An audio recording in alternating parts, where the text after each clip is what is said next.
Hi there, I'm Philip Webb, Chief Executive Officer of Investors in Community, a social value platform providing a business tool to measure your social value in the community. I'd like to talk to you today about a new legislation piece coming out called PPN 002.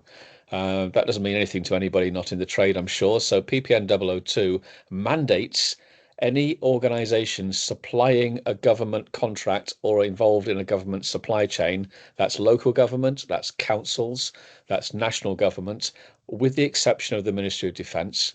Every other department is required to account for social value when they're assessing the performance and price of a supplier. What does that mean exactly? Well, the price is only one aspect of what you're doing. And essentially, the price itself will stand as being comparable with other suppliers, and best value for money is the driver for all government departments these days. So you can imagine that's the key point upon which you'll be assessed. However, PPN 002 now mandates from the 1st of October 2025 that social value be considered when the decision is made. Social value, be that environmental or community based, that's volunteering, gifting, donating to charities, community groups, etc., that is evaluated and provided as a social value statement with a proxy value attached. So essentially, you're being assessed on not just the price. A minimum of 10% of the tender marks are given over to social value. And by the way, I've seen marks a lot higher than that.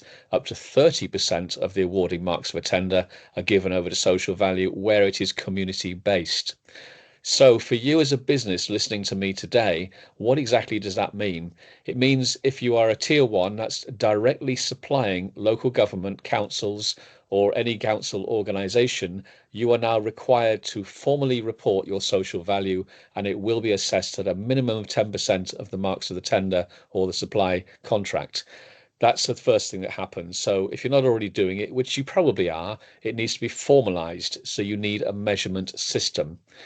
And for all of you listening that says, well, actually, we're only a small business and we don't really get involved with government work and council, so it doesn't apply to us, does it, Phil?